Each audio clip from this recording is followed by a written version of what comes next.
Hello everyone, Johnny Hurricane here from GamersHeroes.com, and why don't you sit back, relax, and let me tell you about Dune Spice Wars. Let's get started.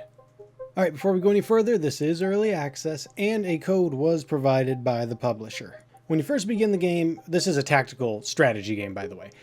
You get to pick a faction. There are only 4 factions at the moment, but when you go to the mode select, basically you get to choose who's in the game. And I don't know why you'd be able to choose if they don't plan on adding more people, right? If there's only 4, you don't need to choose. They're always going to be in it. I guess you could close slots, but I think they're going to add more. But right now you got the Atreides, Harkonians, the Smugglers, and the Freemen.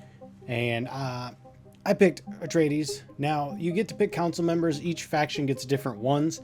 Some of them are easy, like it makes it easier for you, or some of them are hard, quote unquote. And when they mean hard, it's like it takes a certain amount of steps to get this person to help you. So I normally go with the easy. I'm a war guy. It's real simple for me. I'm picking the guy with the heavy armor and the heavy guns.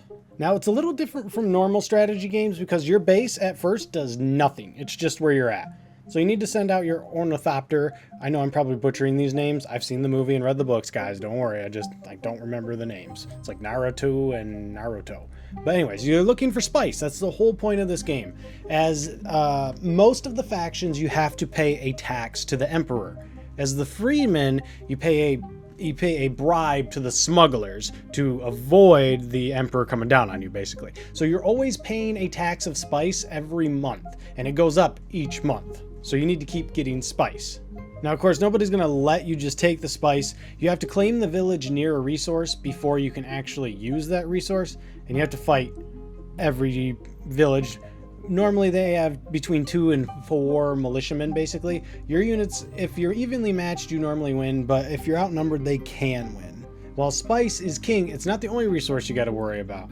There is a currency, there is plastic, basically that's how you use your buildings. There is manpower, that's how you get more people and get more spice diggers. There's water, there's fuel cells. The different factions have different things, like the Freemen don't have fuel cells, but all the spacer ones do. My point is, there's going to be a lot to manage, and at first it's kind of hard, but once you wrap your head around it, I think there's actually a pretty solid foundation here. Now, I normally play pure military, and that's actually what I put mostly in my capital was military stuff, but the tech tree, I needed things in the tech tree, so I needed tech. In fact, I think I should have focused more on tech because when you're in the desert and you lose supplies, your troops die immediately. So it was irrelevant that I had advanced units because I was traveling too far. Then there's another currency. There's influence, which you use at the Landsgrad. This is where you sort of make like entire faction-wide buffs or debuffs or entire system buffs, like less water used or more water used, things like that. And then you use your influence to basically vote it up or vote it down. And then you've got to deal with diplomacy, you've got to deal with agents. There's a lot. And to top it all off, you got to deal with these sandworms. Now, normally I'd run out of the way. They're actually pretty easy to dodge, thankfully, because they pop up way too often. I get it. I'm using explosives and guns. I'm making a lot of noise. Lore-wise, I should be attracting the sandworms.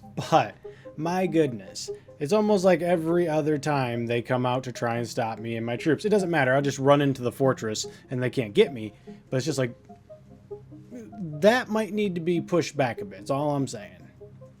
Little less sandworms. That being said, the Freemen can actually summon them, so they got a pretty cool advantage there. While there's a bunch of different currencies and agents and things going on, there's actually not a large variety of unit types. Most factions, actually all the factions that I could see anyways, only had 6 unit types to choose from, which doesn't seem like a lot, but the world's not actually that big, and my biggest complaint, to be honest, is just kind of how slow everything is. Getting across the desert takes a long time. You can get like shuttles, and there's a way to speed that up, but the bigger problem is the villages. Like, they don't take too long for you to take.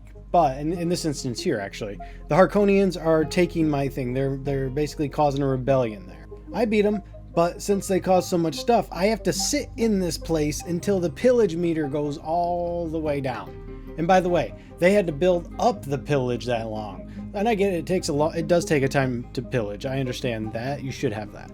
But when I eliminate the guys, I shouldn't have to sit in the village. Like, I want to move. It's already taking me long enough to get across the desert. So I would recommend removing that or at least speeding it up. Or maybe just reduce like how much supplies or water you use. There's definitely some balancing issues. I'm sure they're going to work that out. And they could also do with a few more tutorial prompts, I think.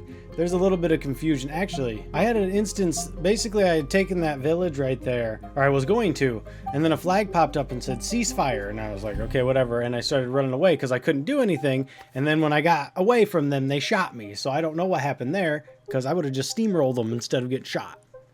So as it stands right now, as I said, it is early access. It's got a pretty solid foundation.